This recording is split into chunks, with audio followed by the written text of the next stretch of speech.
नमो बुद्धाया। जय भीम सभी को। विशेष करके आगामी 26 नवंबर भारत के संविधान दिवस के उपलक्ष्य में पूरे भारत में पूरे जिलों में और ब्लॉक लेवल में, सब डिवीज़न लेवल में, पंचायत लेवल पे जहाँ पे हमारी बौद्ध है, जहाँ पे बौद्ध मठ है, बौद्ध ऑर्गेनाइजेशन है, अपने अपने लेटर पैड पर हम लोग ने आह्वान किया ऑल इंडिया बुद्धिस्ट फोरम ने कि सभी अपने ज्ञापन दें और वो ज्ञापन प्रधानमंत्री को, राष्ट्रपति को, बिहार के मुख्यमंत्री को, गृह मंत्री, होम मिनिस्टर को, उसी प्रकार से नेशनल माइनॉरिटी मिनिस्टर को, उसी राज्य के मुख्यमंत्री, गवर्नर और नेशनल माइनॉरिटी कमीशन और स्टेट माइनॉरिटी कमीशन को ज्ञापन दी जाएगी।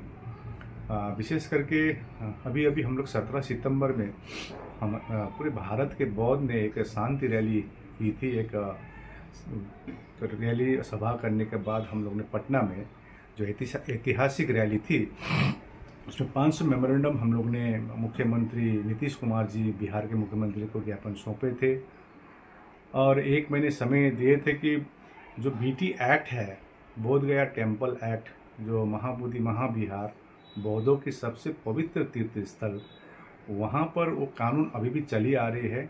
जो 1949 की एक्ट है, बीटी एक्ट, उसके आधार पर 9 मेंबर रहेगी, 9 में से 4 ही बौद्ध रहेंगे और 5 अन्य धर्म के।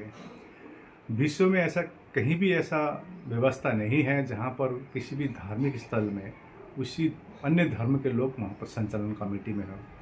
तो बौद्ध गया में, महाबोधि महाविहार में क्यों?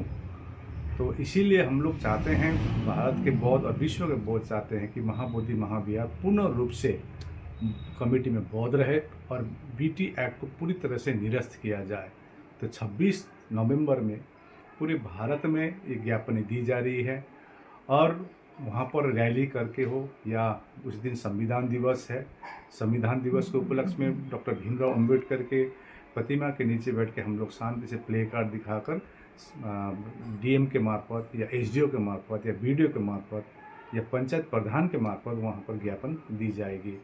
सिर्फ भारत में नहीं, विश्व में भी हो रही है। उसी दिन इंडियन एम्बेसी में राष्ट्रपति, भारत के राष्ट्रपति, प्राइम मिनिस्टर को और बिहार के मुख्यमंत्री को आज तक का जो अपडेट आया है, अमेरिका में, कनाडा में, टोरंटो, वैंकूवर, लंदन इंग्लैंड में, जर्मनी में, पोर्चुगल में, इटली में, Australia, New Zealand, Nepal, Bhutan, Sri Lanka, Bangladesh, Thailand, इसी प्रकार कंबोडिया, लाओस और जापान, इस सब देशों में भी ज्ञापन दी जा रही है। आज तक अपडेट ये आया है।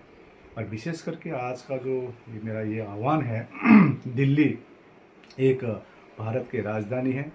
दिल्ली में 26 नवंबर में सुबह 10 बजे जंतर मंतर में एक सभा होगी। बीटी एक्ट को पूरी तरह से निरस्त किया जाए और बौद्धों का स्थल बौद्धों को सौंपा जाए। तो ये मांग लेकर एक सभा है जंतर मंतर में दिल्ली में और उसके बाद ज्ञापन दी जाएगी। अब दिल्ली के आसपास के जितने भी हमारे धम्म मित्र, रिम्पोचे, लामा, बनते जितने भी है, सभी से अनुरोध है जंतर मंतर में आप सुबह 10 बजे पहुँचिए। और हम लोग भी जो अन्य राज्य के हैं, दिल्ली में जो बासिंदा है, उनको अनुरोध करते हैं कि बौद्धों की ये अन्यपूर्ण कानून जो अभी तक भी लागू है, देखिए बौद्ध कभी भी अपनी आवाज़, ऊंची आवाज़ नहीं रखती है और ये जो 130 साल अनागरिक धम्मपाल ने जो आंदोलन शुरू की थी, अभी तक इसका कोई फलदायक परिणाम नहीं हुई है। तो हम सभी से अनुरोध, विशेष करके भांते, लामा, रिम्पोचे, सभी से अनुरोध करते हैं, ये कौन कर रहा है, ये आकाश लामा कर रहा है, ऐसा नहीं देखकर बौद्धों का जो हक अधिकार है, क्योंकि हम किसी का हक अधिकार नहीं मांग रहे, हम हमारे हक अधिकार मांग रहे हैं। तो बौद्धों के हक अधिकार के लिए आप लोग ज़रूर दिल्ली में आइए और अपने अपने क्षेत्र पर, अपने अपने राज्य पर आप उस दिन ज्ञापन दीजिए। बहुत बहुत साधुवाद। नमो बुद्धाय। भवतु सर्वमंगलम।